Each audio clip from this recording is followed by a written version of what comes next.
What's up, everyone? Welcome to another adventurous day on our channel. Today we have a couple exciting things happening for my Wrangler build, the Snow Trooper. As some of you know, it's been away at paint and liner, getting half doors, B-pillars, and full corners done. Hannah over at True Grit Liners did a great job. We're gonna go over there later today and check that out, but for right now we are waiting on the roll cage and new wheels to be delivered from one of my buddies. He's bringing it over from Plano, had them powder coated, going with a little different look this year. So yeah, just waiting for that right now. We got Jeff working on his dash and truck and trailers here with the new cage and wheels. First look at it.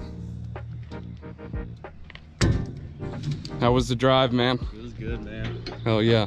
Yeah. Got the new KMC bead locks in here. Yep, in the cab of the truck. Nice. In the caps. Alright guys, we're gonna get this unloaded and check it out in the garage.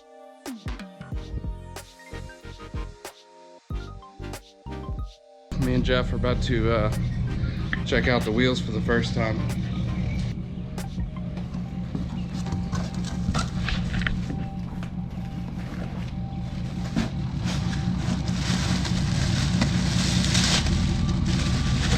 Nice.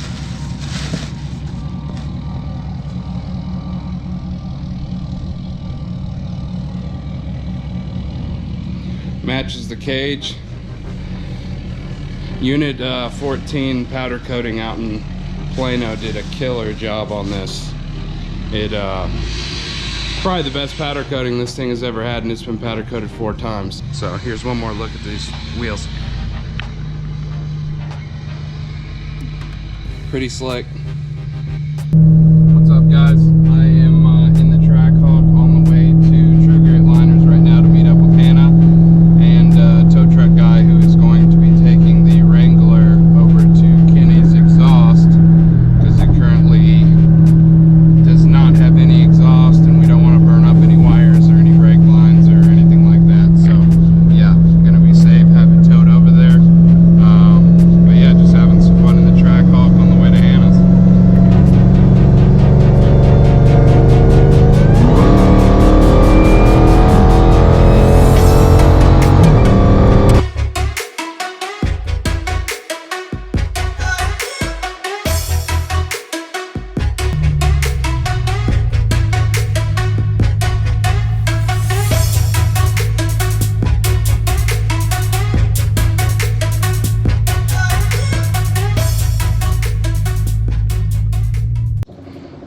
Alright guys, we are now at True Grit Liners. Jeep has been here a couple weeks getting some stuff matched. Before I used camo liner to do the original camo on the Jeep. Unfortunately they are no longer in business, so I had to find someone new to trust for the liner. I talked to a few companies and based on price, availability, timing, and just knowing them person to person, I decided to go with Hannah at True Grit Liners. So we're gonna go inside, check out what she has done. Here is the first look. So these are full corners we put on. They obviously do not come painted like this, so I like to show off as much camo as possible, so it only made sense to have these matched in the camo. I used to have the Savvy half doors, but everyone's dream in the Jeep world is to have the OEM factory doors. These are them. I've had these for about a year. My buddy Julio up in Jersey found these for a steal. I got them, shipped them down. Actually, he brought them down here. So I've been waiting to do these for like a year now. Just waiting for the right opportunity. Here they are. The B-pillar had to be redone. Jeff recut the lines and stuff so that it matches pretty close to the line of the OEM doors. So Hannah had to strip those a little bit, reline them, obviously match the camo pattern. The doors she surprised me and lined the inside of the doors as well, which is pretty badass. Matching pattern. Most people don't do that. So we got it in the door jambs, inside the doors, and outside the doors. Hannah is here now. Hi. This is Hannah. Hey guys.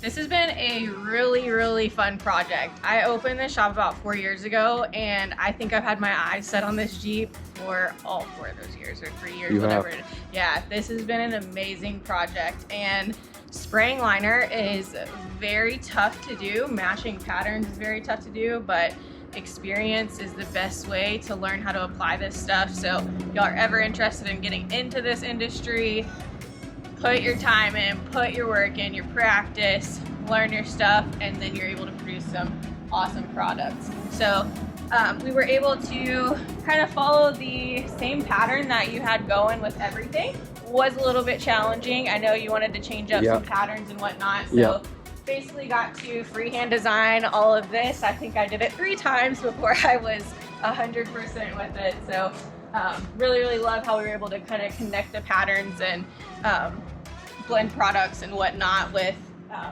different ages. Really turned out legit. And it's definitely awesome to take the time to disassemble everything. So when I spray, we take everything apart. So all your trim comes out, your latches. So you don't have any overspray and get jamming up in those areas. That would be a really common issue with how thick the bed liner can be. So it just gives you a really clean, professional finish. And yeah, traveling the pattern on the inside was a little bit of a surprise, but I think it was totally worth it. I love it. Everything we did, because it just adds that little bit of flair. So it does.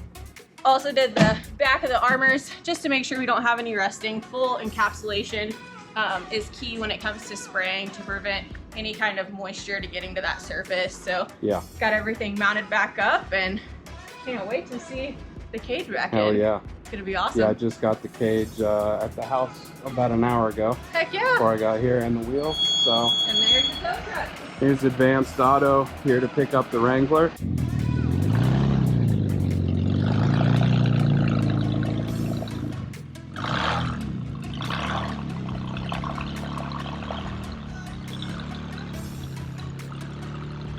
I don't want to make any assumptions, but I can guarantee you Hannah right now is having a great time getting to drive this.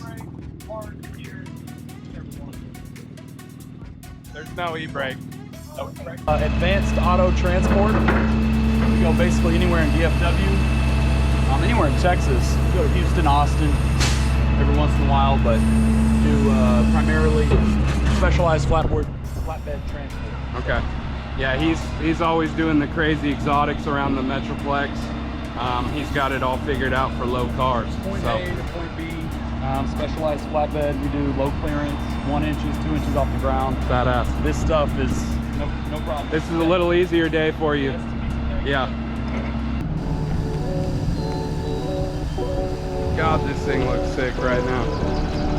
The camo is absolutely perfect. What's up, guys? It's nice and early. I'm here with Jeff and Sam.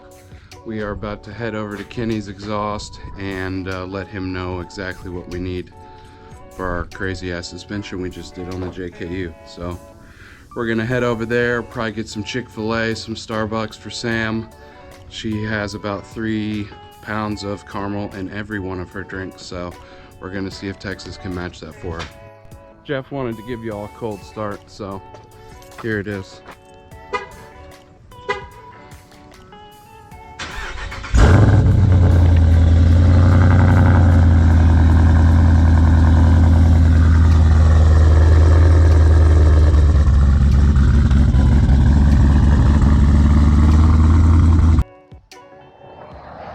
Alright guys, we are now at Kinneys. Here it is. It's over in Watauga, Texas, right on the border of North Richland Hills, Fort Worth. I've been bringing my vehicles here since, honestly, my very first truck in high school I brought here, just to their old location. They've got the Snow Trooper here, the JKU. We're gonna go inside. If you look right here, you got this very limited. It'd be nice to come here. Yeah. But because of where we're at, it's gonna have to come very quickly and high and careful through here, across here, and then we can build our Y pipe somewhere progressively through here and get these lines temporarily up a little higher, but going through here with a muffler here. And you know, with all this going on, Tom, if it's all the same to you, the safest, best way to go about this so that you don't damage the exhaust. Yeah. If you're rock crawling, you don't have to worry about all the movement back here. Is if we run the tailpipe through right here, you kind of 45 it down in here, kind of neat and clean. That would be compliant. It would be, you know, legal for inspection, but you'd be able to keep the rock climbing at a premium without worrying about your Which is the main priority for this vehicle. So. I gotta guess. Yeah. Yeah, I think that's a pretty good game plan. This is going to just be really kind of very technical, be real careful with how we do it, and we want a pretty good merge, bring them into 2 into 1. We want to keep the tubing about that size right there, but after that I want to go into 2 1/4 and 2 1/4 down. Okay. We want a smaller tubing simply because we want more torque, not restriction, but torque. Yeah. So a little back pressure will give us some better torque to get these big tires rolling. Okay. Okie doke, brother. Alrighty, Kirk's gonna take over the beast and get the exhaust going. So we will catch you guys later.